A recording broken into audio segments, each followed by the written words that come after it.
Hello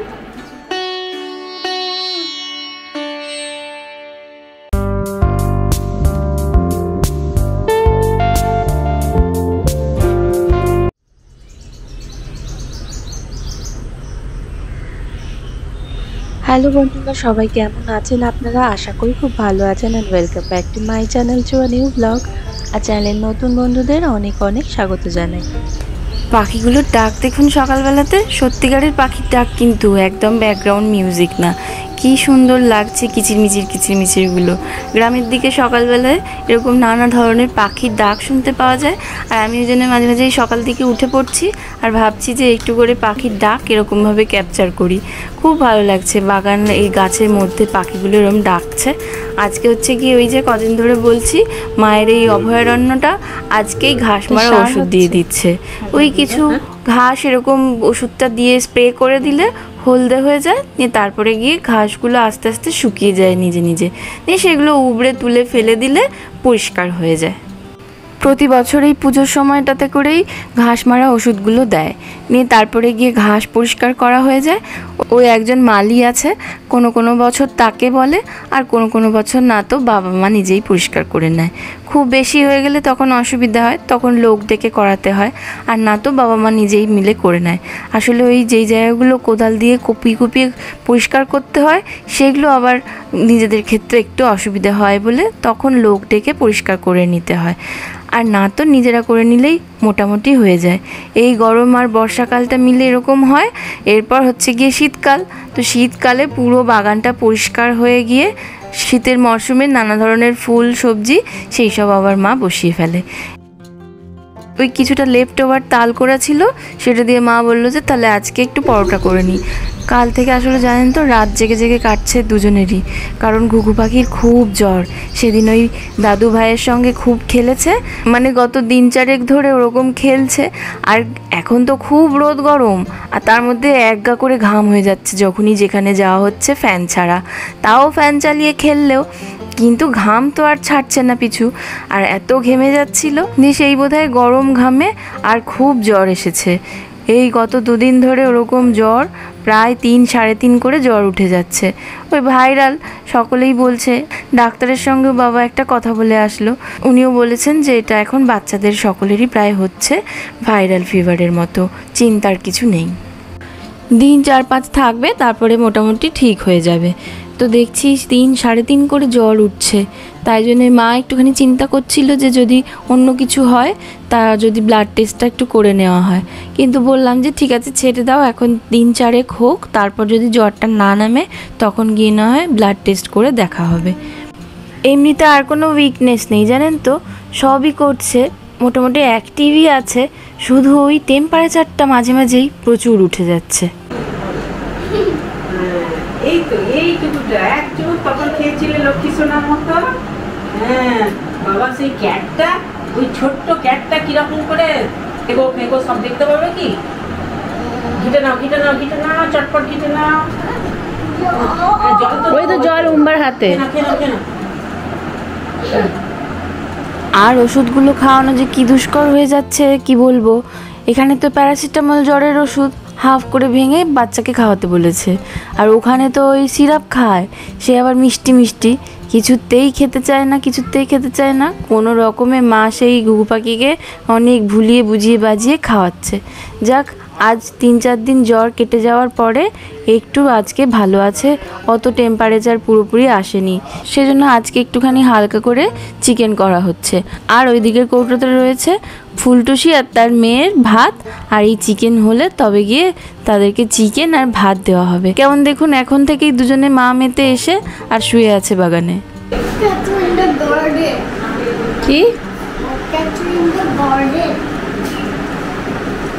জ্বর ছাড়তেই অমনি ফুলটুসিদের কাছে যাওয়া হচ্ছে। কি করছে তোর ফুলটুসিগুলো? কি করে? আছে কেউ? বোথ অফ দেমই আছে। ও হ্যাঁ রে, এখানে কি করছে রে? I don't know what the small one doing. I know what the big one doing. ঘাস খাচ্ছে, আর ওখানে কি করছে যেন। একই ঘাস ওষুধ জানিস? কুকুররা ঘাস খায় মাঝে মাঝে। ও ওখানে একটা কি করছে যেন, ফুলটুসির মেয়ে। এবার সময় প্রায় হয়েই আসলো ছুটি কাটার, বাড়ি থেকে এবার চলে যাওয়ার দিনটাও কাছে চলে আসছে। ওই জন্য যেই সমস্ত প্রয়োজনীয় জিনিসগুলো একবার শুধু মুখ ফসকে বলা হয়েছে বাবাকে, সেগুলোই বাবা একদম হাতের কাছে করে তৈরি করে রেডি করে রেখে দিচ্ছে। ওই যে সেই বলেছিলাম, এখন কাঠের মিস্ত্রি ডাকিয়ে আর এখানে এখন মুগুর বানানো চলছে। সেই ছোটোবেলা থেকে তরকারি জিনিসগুলো এসে বাবাকে শুধু মুখ ফসকে একবার বলা, আমি যদি কিছু একটা ভুলও বলি বা হয়তো কি চাইছি সেই জিনিসটা আমি বুঝতে পারছি কিন্তু বুঝিয়ে বলতে পারছি না, বাবা দেখি ঠিক সেটা বুঝে বাবার মতো করে কিন্তু আমার দরকারে লেগে যাবে সেরকমভাবে করিয়ে নিয়ে আসে। এই দেখুন এখন যেমন একদম একজন কাঠের মিস্ত্রিকে ডেকে নিয়ে চলে এসেছে বাড়িতে। আর আমাদের বাড়িতে কাঠ মোটামুটি সবসময় টুকটাক রাখা থাকে, খুচরো কাঠ। সেই কাঠগুলোকে কেটে এই বানানো চলছে একটা মুগুর। কি রে, বৃষ্টি পড়ছে? হ্যাঁ, তোর কি বৃষ্টিতে ভিজতে একটু ইচ্ছে করছে? ওখানে তো পাস না বৃষ্টিতে ভিজতে, কারণ আমাদের তো ব্যালকনি, এরকম উঠোন নেই, বাগানও নেই।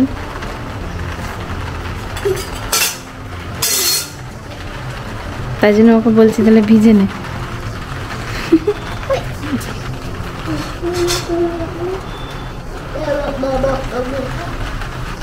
ফুলটুসিগুলো এখন নেই।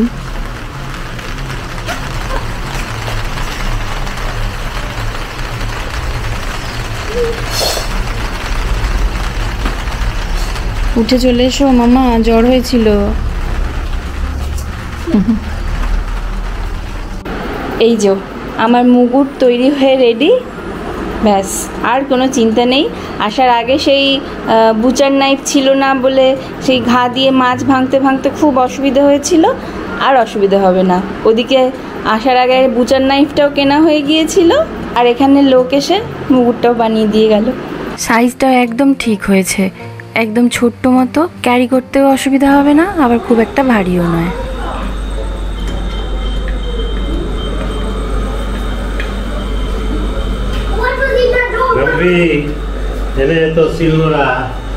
কই দেখি।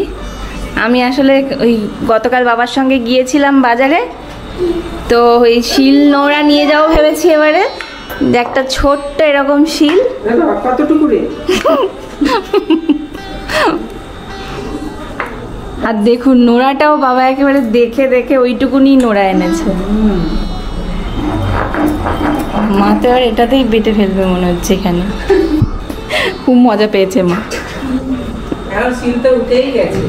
এটাকে বলেছে কি বাবা, এখানে কি বললে তুমি জানো? যে প্রথমে এটাতে মানে সাবান জল বা সার্ফ জল দিয়ে ভালো করে পরিষ্কার করে দিতে, হ্যাঁ, তারপরে আলু বেটে ওইটাকে ওটাই মাখিয়ে দিতে, ওই শিল নোড়া দিয়ে। নোড়া দিয়ে এই আলুটা বাটতে হবে। তো নোড়া দিয়ে না বাড়লে হাত দিয়ে বাড়বে কি? তো আলু হয়তো ছিঁচে যদি দিয়ে দেয়। ঠিক আছে, ওইগুলো তোমার শিল নোড়া। তাহলে কালকে ধুয়ে আর আলু বেটে নেবো নাকি? না আজই আলু মেখে মাখিয়ে রেখে দেবো? আজই তাহলে করে নি। কি কিউট বাবারে। এখানে বেসিনে নিয়ে যাই।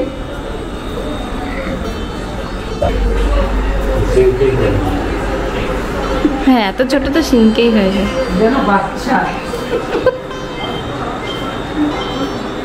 সিঙ্কে ধোয়।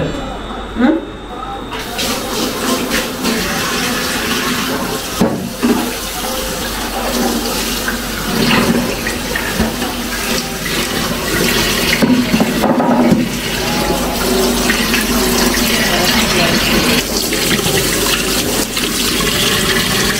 আগে আগে মা তোমরা সেই বড় শিলে কত বাটতে বাবা।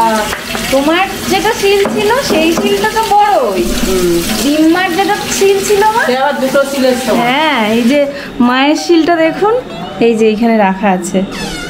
আজকাল আর শিল বাটা হয় না খুব একটা। এর বাচ্চা বাবা।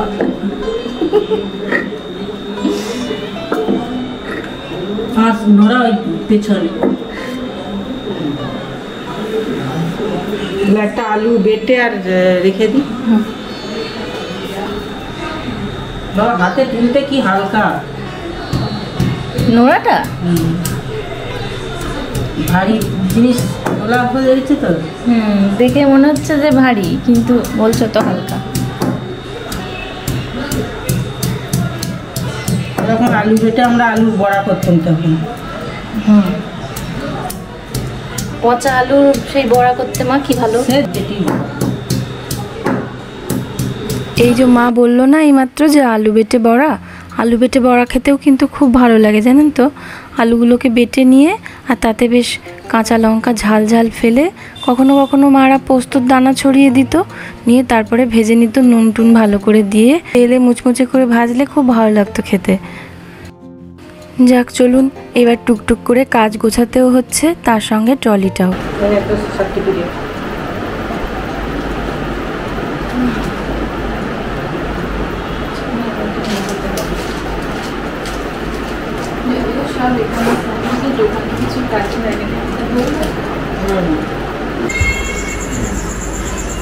আর একটা বিস্কুট নিয়ে এসে ভাঙতে হবে।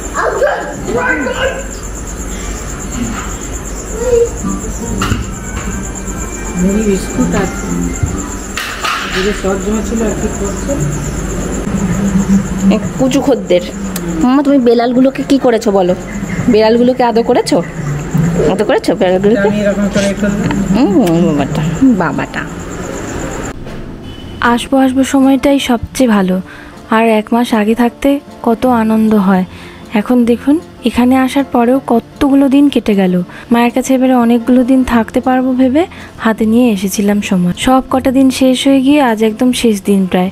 তাও তো রনের জ্বর হলো বলে জানেন তো আরও 2-3টে দিন এক্সট্রা থাকা হলো, না হলে ভেবেছিলাম তো আরও 2-3 দিন আগে চলে যাব। আসলে গিয়ে ওখানে আরও অনেক কাজ আছে, ডাক্তার দেখানো সমস্ত কিছু একসঙ্গে অনেকগুলো কাজ হাতে নিয়ে তবে গিয়ে দেশে আসা হয়। তার মধ্যে তো থাকে নানা জায়গায় নানা রিলেটিভসের বাড়ি একটু আধটু হলেও দেখা করা, কারণ বছর 2 পর পর যদি আসা হয় সেই জায়গাগুলোও একটুখানি সকলের সঙ্গে দেখা করতে হয়। সবাই তো আশা করে বসে থাকেন যে কবে আসবে কবে আসবে, অনেক দিন দেখা হয়নি। ওই বুড়ি ছোঁয়ার মতো হলেও একটু করে দেখা করে নিতে হয়। আর তাছাড়া হলো গিয়ে ডাক্তার মোস্ট ইম্পর্ট্যান্ট, সে নিজেদেরই হোক বা বাড়ির কারোর ডাক্তার দেখানোই বা হোক, সেই সমস্ত কিছু। তারপর আবার ডাক্তার যে শুধু দেখিয়ে শেষ হয়ে যায় সেরকমও তো না, ডাক্তারের নানা রকম টেস্ট থাকে, অমুক তসুক, তারপরে সেই টেস্টগুলো সব সময় মতো হলো কি না, টেস্ট হয়ে যাওয়ার পরেও আবার ডাক্তারকে দেখাতে গিয়ে ডাক্তার কি বলেন সেই সমস্ত কিছু করে তবে গিয়ে যখন দেখি একটু শান্তি করে বসার সময়, তখন মনে হয় এই রে ফেরার সময়টা তো হয়েই গেল। এই করে করে দিনগুলো সব কেটে যায়। এখন একটুখানি ভাবলাম, সেদিন বলেছিলাম আপনাদের যে একবারটি ছাদটা ঘুরবো, তো দেখুন এখানে ছাদে এসেছি। ছাদ থেকে পাড়াটা দেখলে পুরো বোঝা যায় দূর দূর অনেকটা বাড়ি হয়ে গেছে। আমরা যখন প্রথম এই বাড়িটায় আসি জানেন তো, এখানে যখন বাড়ি করি তখন এখানে ওই হাতে গোনা 1টা কি 2টো বাড়ি ছিল, তারপরে আস্তে আস্তে পাড়াটা এখন ভরে গেছে।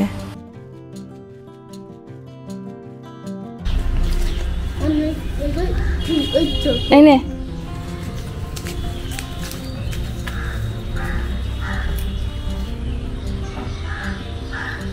সেই কবে থেকে দাঁতগুলো রেখে দিয়েছি, যা উম্বা গর্ত রেখে দিয়েছে তো, ইঁদুরের গর্তটা রেখে দিয়েছে তো, যা।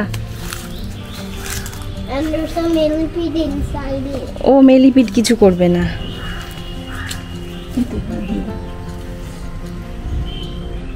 দাঁতটা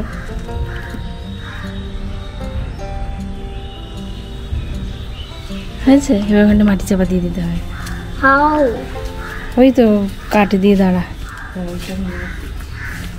চলুন তাহলে, জমানো সমস্ত কাজ শেষ হলো। ইউএসএ থেকে সঙ্গে করে রনের দাঁতটাও নিয়ে এসেছিলাম যে যদি কোথাও ইঁদুরের গর্ত পাই ঢুকিয়ে দেবো বলে। এখন সেই কাজটাও সারা হয়ে গেল, এবার ব্যাগ ট্যাগ গোছানোও হয়ে গেছে, আর কিছুক্ষণ পরেই বেরিয়ে পড়বো। আর তার সঙ্গে আজকের ব্লগটাও এখানে শেষ করি। আবার দেখা হবে নতুন কোনো ব্লগে। ততক্ষণ সকলে খুব খুব ভালো থাকবেন আর সুস্থ থাকবেন। ব্লগটা ভালো লাগলে প্লিজ একটু লাইক শেয়ার আর চ্যানেলটা সাবস্ক্রাইব করার রিকোয়েস্ট রইল। আর যারা ফেসবুক থেকে তারা প্লিজ পারলে একটু পেজটা ফলো করে নেবেন। অনেক অনেক ধন্যবাদ ভিডিওটা দেখার জন্য।